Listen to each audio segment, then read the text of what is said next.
Hello, welcome to the Southern Bible Thumper channel. For this upload, we'll be reading 1 Kings chapter 15.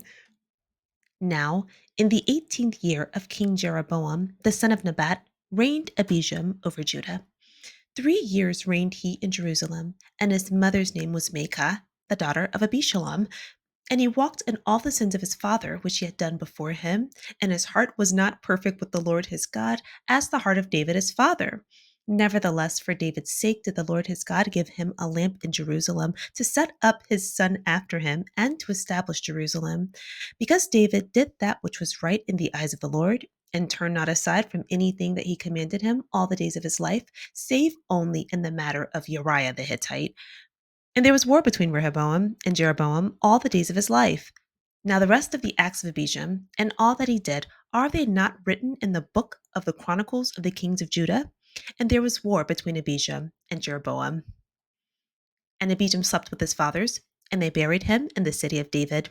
And Asa his son reigned in his stead. And in the 20th year of Jeroboam king of Israel reigned Asa over Judah. And 41 years reigned he in Jerusalem. And his mother's name was Maacah, the daughter of Abishalom. And Asa did that which was right in the eyes of the Lord, as did David his father. And he took away the Sodomites out of the land, and removed all the idols that his fathers had made, and also Maacah his mother. Even her he removed from being queen, because she had made an idol in a grove. And Asa destroyed her idol, and burnt it by the brook Kidron. But the high places were not removed. Nevertheless, Asa's heart was perfect with the Lord God all his days. And he brought in the things which his father had dedicated, and the things which himself had dedicated, into the house of the Lord, silver and gold and vessels. And there was war between Asa and Baasha, king of Israel, all their days. And Baasha, king of Israel, went up against Judah and built Ramah, that he might not suffer any to go out or come into Asa, king of Judah. Then Asa took all the silver and gold that were left in the treasures of the house of the Lord, and the treasures of the king's house, and delivered them into the hand of his servants. And King Asa sent them to Benhadad, the son of Tabrimon, the son of Hezion, king of Syria, that dwelt at Damascus, saying, There is a league between me and thee, and between my father and thy father. Behold, I have sent unto thee a present of silver and gold. Come and break thy league with Baasha, king of Israel, that he may depart from me. So Benhadad hearkened unto King Asa, and sent the captains of the host which he had against the cities of Israel, and smote Ijon and Dan and Abel Beth-maachah and all Senaroth, with all the land of Naphtali. And it came to pass, when Baasha heard thereof, that he left off building of Ramah, and dwelt in Tisra.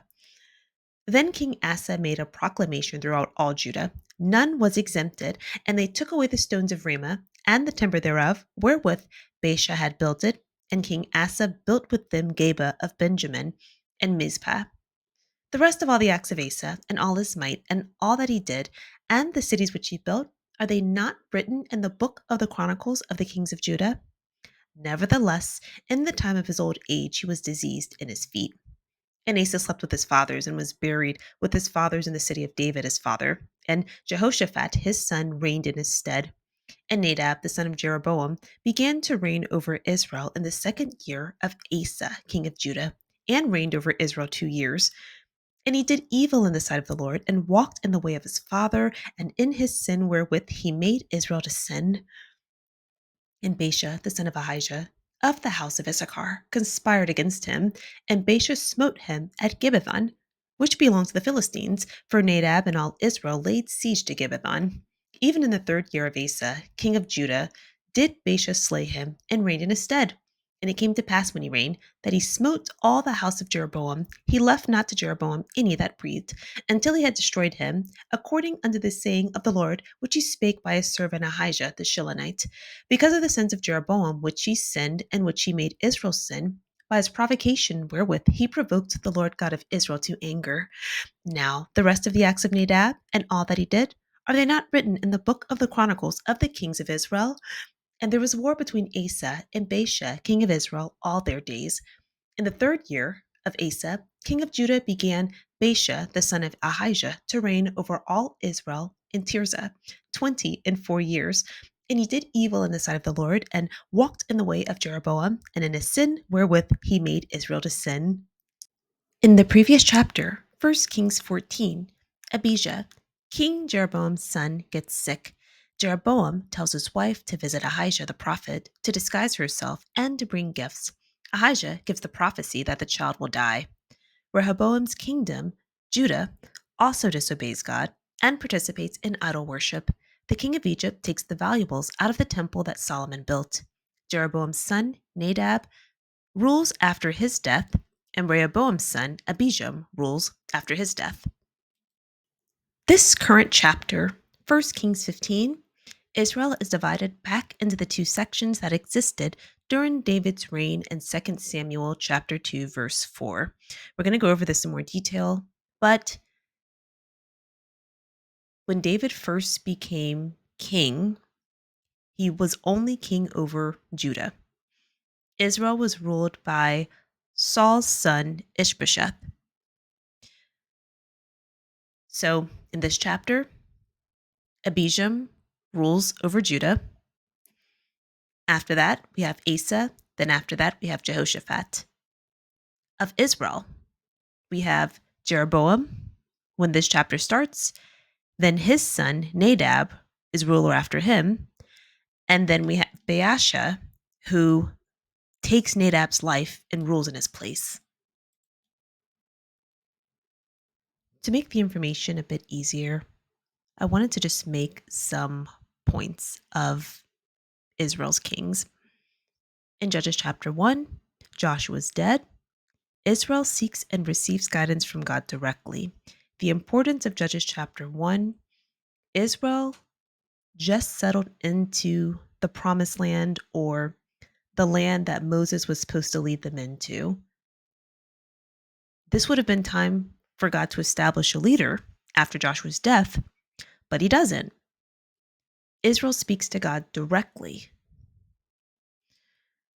In Judges chapter 2, an angel confronts Israel about disobeying God's command.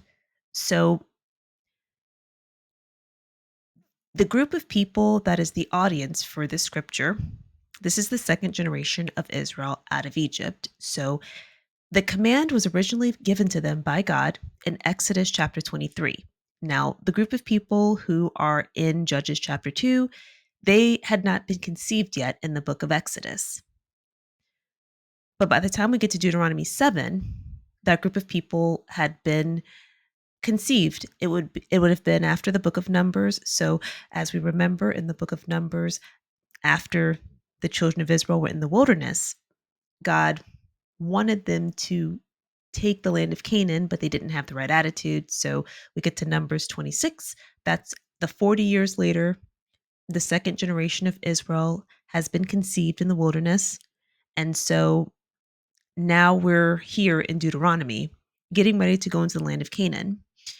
The reason why I put Deuteronomy 7 up here, even though I've been extremely critical about Moses in the book of Deuteronomy, this audience is not aware that Moses is not saying everything as correct as he could.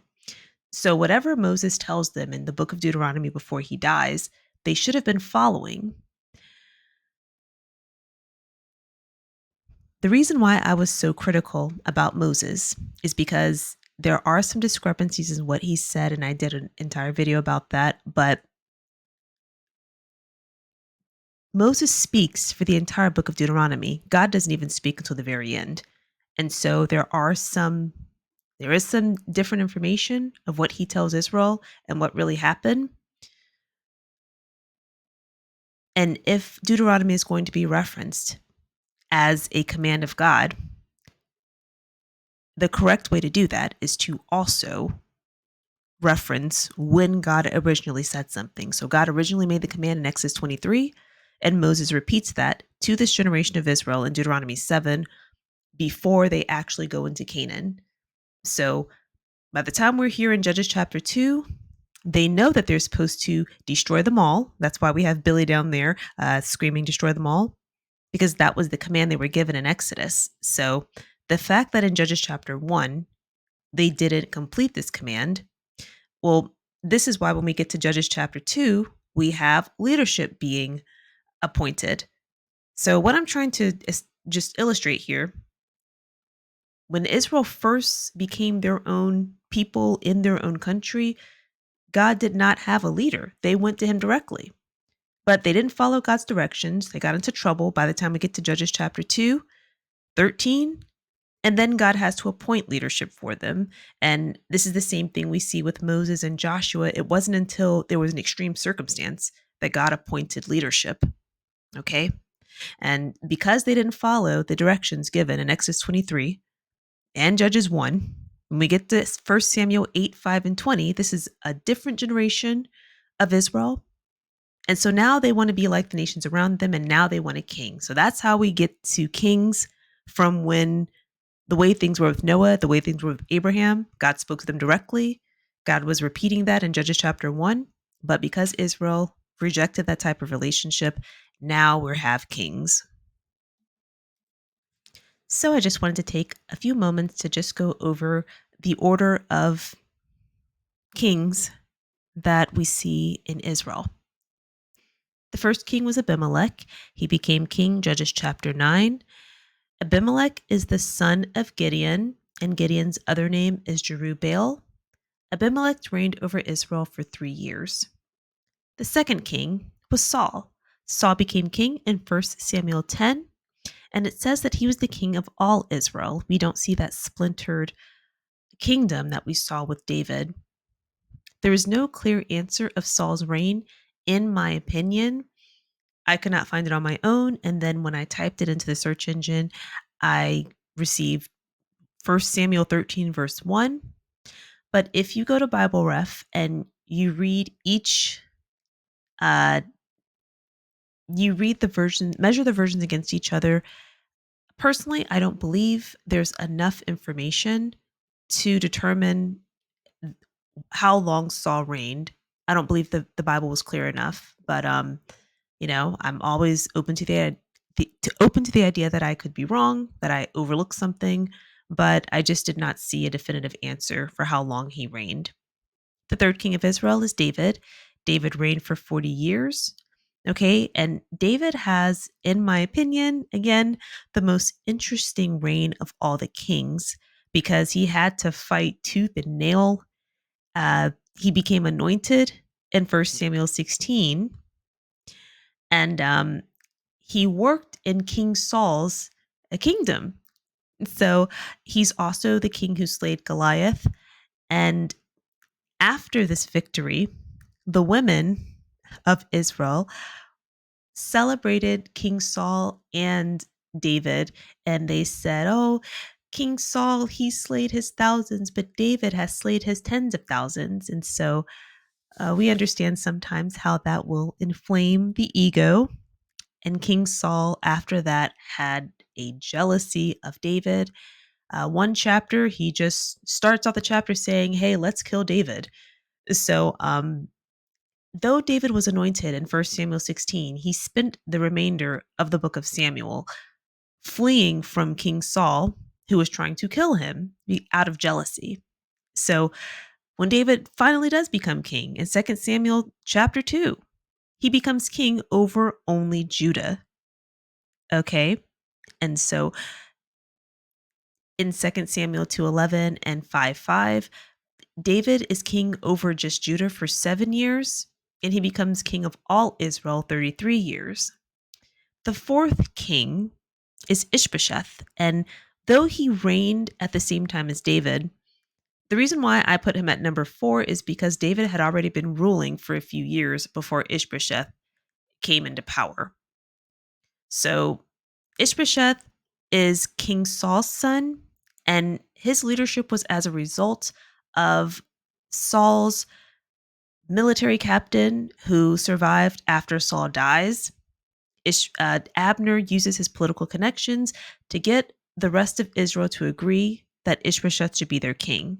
So Ishbosheth becomes king. He only rules for 2 years.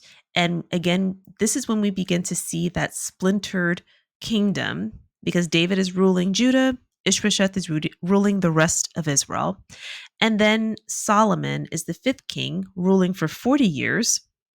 He becomes king of all Israel.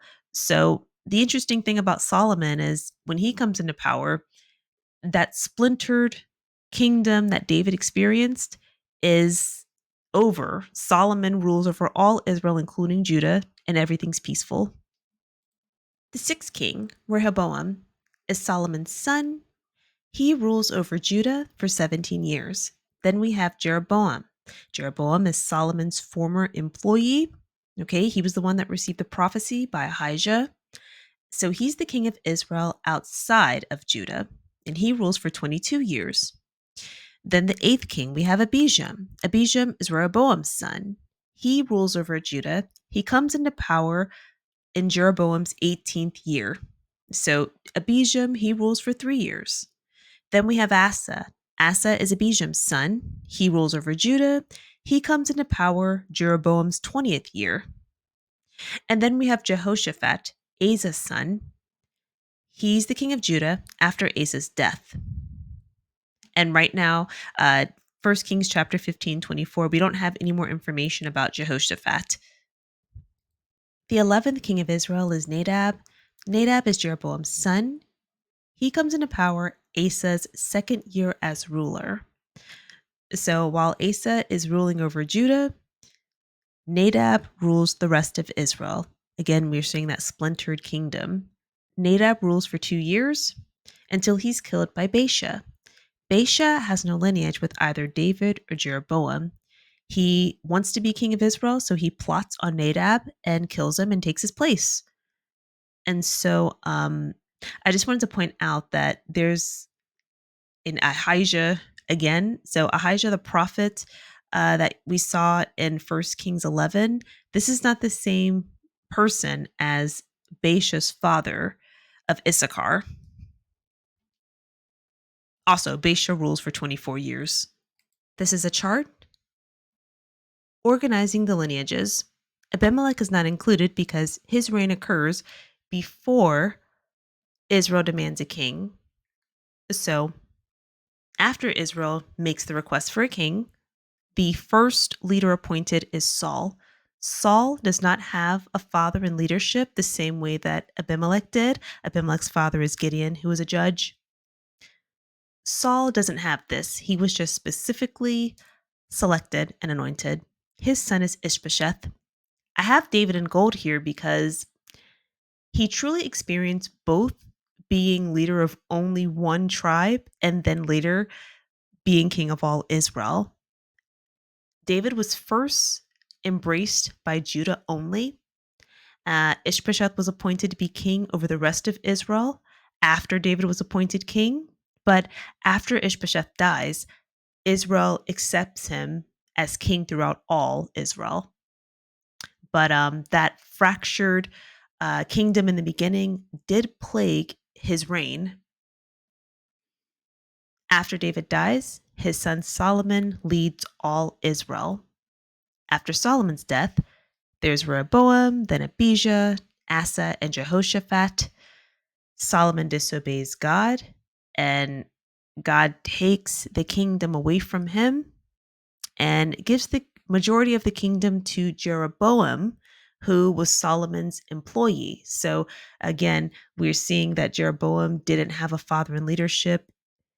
He was appointed to be king after Solomon was disobedient. So he rules for 22 years, and in this chapter, we see Solomon's lineage change as Jeroboam is stationary as king over the rest of Israel.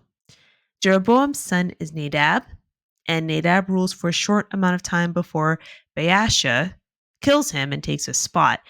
We see that pattern again with Baasha not having a father in leadership, just wanting that spot and executing a plan to get it. Now we are aware that Israel is a splintered kingdom. We have King Jeroboam ruling over the majority of Israel, and we had Rehoboam ruling over only Judah. Now that Rehoboam is dead, Abijam, his son, is ruling in his place.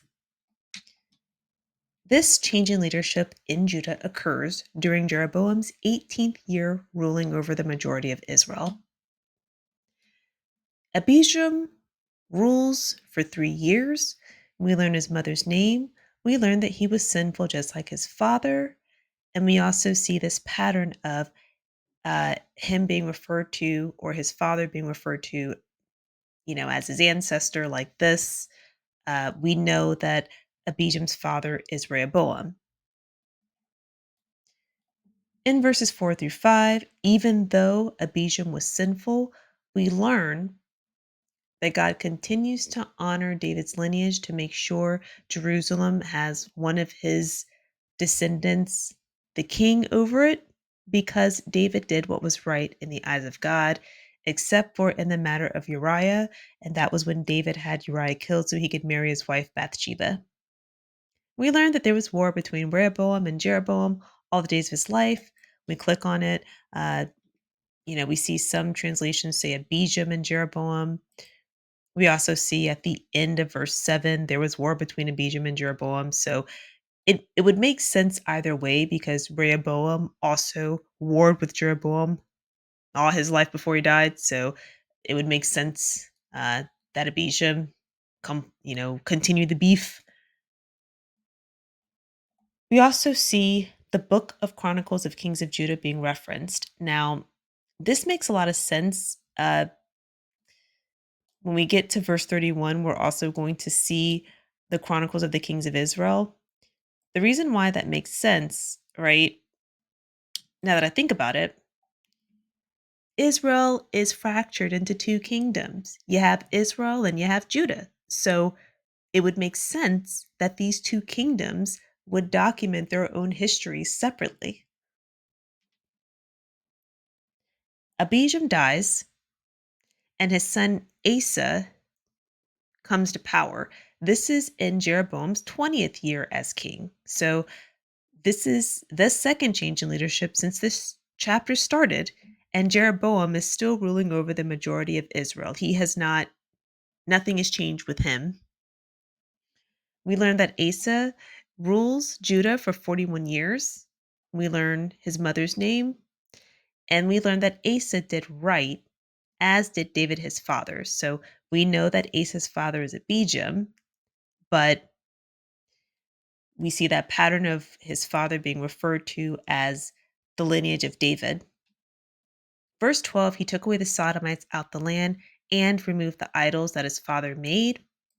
Now, we are aware that the term sodomite is often offensive, meaning that it's often used as a negative term. But when we look up the term sodomy, we see this term especially. Okay. So it does normally refer to this, uh, disparaging term, but the term at the top encompasses all of the entries underneath. So while it does usually refer to this, the term really just means these sex acts, and it doesn't have a gender necessarily attached to it, just these sex acts. This would make more sense because, in my opinion, also, the cult prostitutes make more sense. Cult prostitution was a common practice with pagan worship and uh, those types of belief systems. And if we just think about it, right? We think of the term sodomite, sodomy. Unless people were having sex in public or having sex and telling other people about it, how would anybody know who to put out? Okay. Um, if you believe God tells people what people are doing sexually, okay, but I don't. I think what makes more sense is the people that had a reputation for doing this were removed from the land because we also see the idols, you know, that his fathers had made. So,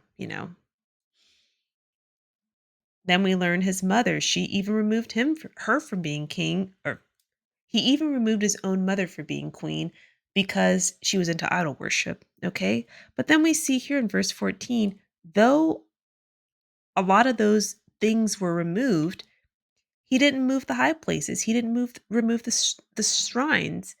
You know, he left options available for people who still wanted to participate in those, in that worship. okay? But his heart was perfect. And then he brought the things that he dedicated into the house of the Lord, okay?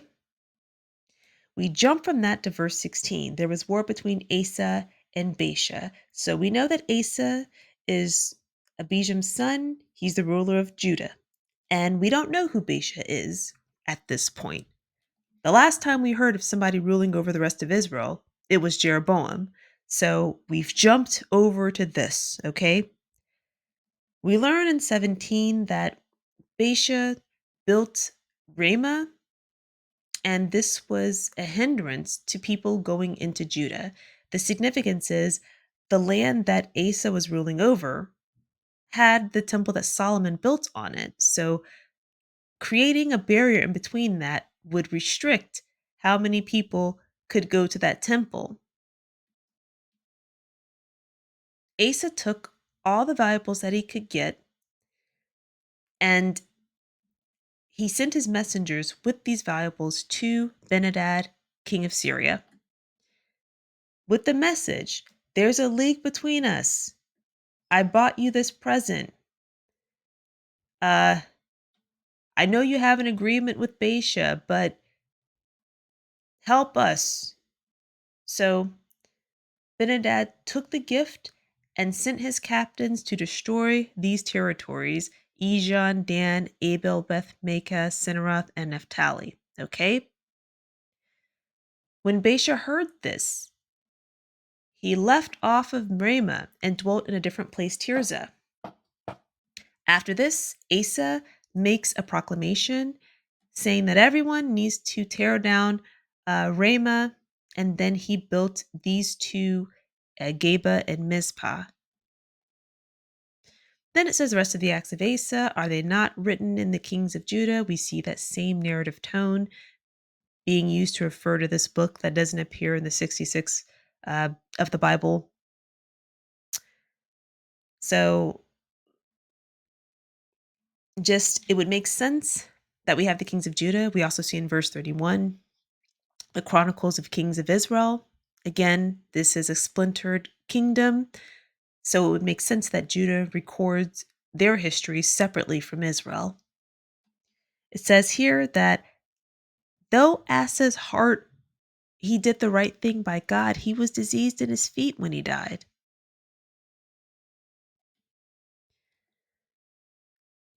His son is Jehoshaphat. He reigned after Asa dies. So now Jehoshaphat in verse 24 is going to be the ruler of Judah. Okay?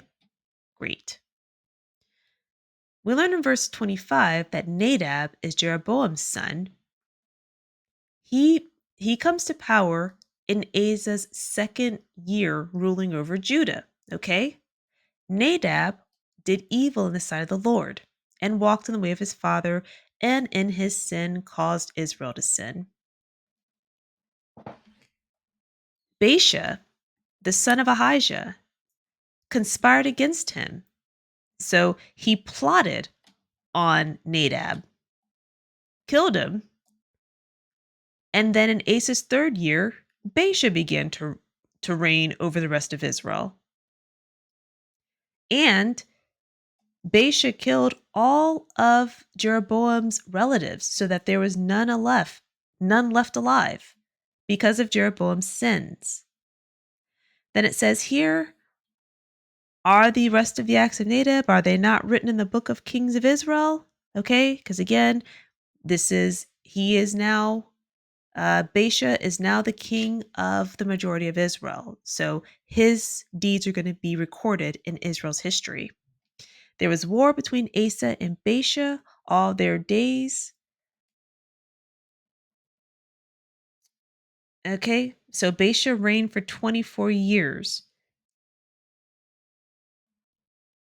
Thank you so much for clicking on the video. I love you. I love you. I love you. Have a wonderful day.